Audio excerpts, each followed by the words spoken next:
के compromise story को मैं आपके सामने रख रहा हूं। किस प्रकार से गांधी परिवार का कंप्रोमाइज मिशन चलता रहा, देश की जनता के कंप्रोमाइज कर कर हमेशा अपने हितों की रक्षा पर कैसे पूरा नेहरू गांधी परिवार काम किया है, मैं उसकी जानकारी थोड़ा आपसे साझा कर रहा हूं। एक समय था जब नेहरू जी ने खुद कहा था कि 45 करोड़ जनता मेरे लिए लायबिलिटी है। इस एक प्रधानमंत्री के रूप में ये शब्द कितना बड़ा धोखा है देश की जनता के साथ, और उनका किस प्रकार से संबंध रहा विदेशी ताकतों के साथ वो हम सबको ही जानते हैं। और अभी के जो बब्बर शेर बन रहे हैं, राहुल को भी आपने देखा है कि किस प्रकार से विदेशी शक्तियों के कठपुतली बनकर वो काम करते हैं। ये जो पूरा कांग्रेस परिवार का कंप्रोमाइज मिशन रहा है, इसके कुछ अंश आपके सामने रख रहा हूं। इतिहास गवाह है कि नेहरू जी के सचिवालय CIA और अन्य विदेशी एजेंसियों के लिए किस प्रकार खुली किताब के रूप में था। 1954 में नेहरू ने किस प्रकार से बिना किसी रिवार्ड के तिब्बत में भारत के अधिकार को चीन को सौंप दिया, ये हम सबको जानते हैं। पंचशील की आड़ में किस प्रकार से अक्साई चीन का कब्जा मान लिया गया।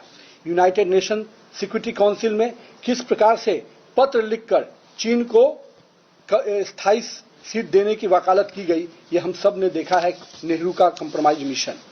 अब आते हैं माननीय इंदिरा गांधी जी के पर, जिन्होंने लगातार एक बड़ी छवि बनाई थी, लेकिन हम सबको ध्यान में है कि अमेरिकी राजदूत मोहिना ने माना था कि CIA ने कांग्रेस को चुनाव में प्रचार करने के लिए पैसा दिया। शिमला समझौता, जिसमें 93,000 पाकिस्तानी सैनिक को बिना PO के कब्जा लिए हुए छोड़ देना, आखिर किस कंप्रोमाइज मिशन के तहत ये किया गया। राजनीतिक रूप से कच्चा टीपू जो है श्रीलंका का, उसको किस प्रकार से उपहार स्वरूप श्रीलंका को दे देना इंदिरा गांधी के कंप्रोमाइज मिशन की स्टोरी बताता है। आइए राजीव गांधी के कंप्रोमाइज मिशन को देखेंगे तो आप देख सकते हैं कि रक्षा सेवा में किस प्रकार से अपने उस डील को पर्सनल बैंक अकाउंट को मजबूत करने का माध्यम बनाया गया। बोफोर्स घोटाले में स्वीडिश जांच के लिए किस प्रकार से उसको रोकते हुए अपने मित्र के लिए कोटोरोची को बचाने का किस प्रकार से प्रयास किया गया। हम लोगों ने देखा कि भोपाल गैस कांड में हजारों भारतीयों के हत्यारे वोरेन एडरसन को राजकीय विमान से सुरक्षित देश से बाहर करना, आखिर इस कंप्रोमाइज मिशन का कहानी को ही न बताता है। और इसके बाद सोनिया गांधी जी का, जिनका पूरा राजनीतिक अगर आप देख सकते हैं तो 2004 से 14 के बीच में नेशनल एडवाइजरी काउंसिल के माध्यम से सुपर PM बनकर समांतर सरकार और कैबिनेट का संचालन करना निश्चित रूप से कंप्रोमाइज PM का मिशन जो कांग्रेस का था उसको पूरा कर रही थी। और आप उसी कालखंड में आपको ध्यान में होगा, राजीव गांधी फाउंडेशन को चीन की सरकार और जॉर्ज सोरोस के नेटवर्क से फंडिंग कराना, किस कंप्रोमाइज मिशन के तहत ये काम किया गया। चीनी कम्युनिस्ट पार्टी के साथ कौन सा गुप्त समझौता किया गया, निश्चित रूप से ये उनके कंप्रोमाइज मिशन की झलक है।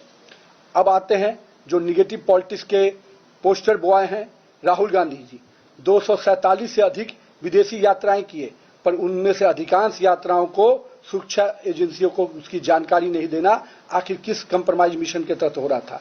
विदेश जाकर भारत विरोधी इल्हान अमर और सोरोस जैसे करीबियों से मिलना और उनके इशारे पर भारत में ओछी राजनीति करना, ये किस मिशन के तहत हो रहा था। हम लोगों ने देखा था लद्दाख के सेंसिटिव बॉर्डर एरिया में भी किस प्रकार से शाकिर मेराली जैसे विदेशी नागरिकों के साथ घूमना, जिसका पूरा कैरियर सोरोस समर्थित पूंजीपतियों के जो चीनी और पाकिस्तानी एजेंसियों का पैसा देने का काम करता है, उन एजेंसियों के साथ जिसका मिली भगत है, उसके लिए आप काम कर रहे थे। ये दिखता है कि राहुल गांधी की पूरी राजनीति कंप्रोमाइज लीगेसी को ही आगे बढ़ाने वाली रही है, जिसके अंतिम दूत बनकर राहुल गांधी सामने नजर आ रहे हैं। और दूसरी ओर पूरे कांग्रेसियों की जो अराजकतावादी मानसिकता को राहुल गांधी लगातार आगे बढ़ा रहे हैं, वो दिखता है कि राजनीति की जो कंप्रोमाइज एटीट्यूड रहा है उनका, पहले देश की हितों को कंप्रोमाइज करना, देश की राजनीतिक दिशाओं को कंप्रोमाइज करना, और मैं तो कहता हूं कि बड़े पैमाने पे जो युवाओं का एक सकारात्मक सोच आगे बढ़ने की बात आती है, जो देश आज सबसे बड़ी युवा आबादी के साथ खड़ा है, उस युवाओं को भी गलत रास्ते पे भटकाने का काम कोई कर रहा है। तो ये सोनिया, राहुल और जो कंप्रोमाइज मिशन के तहत चल रहा है भारत के लिए, वो निश्चित रूप से हम सबको सचेत होने की बात है। और मैं तो मानता हूं कि भारत की जनता इनके कंप्रोमाइज मिशन को समझ चुकी है। ये देश के हितों के साथ कोई भी समझौता कर सकते हैं। इसके लिए देश की जनता उनको अभी आने वाले समय में भी सजा देगी, तब जाके इनको समझ में आएगा।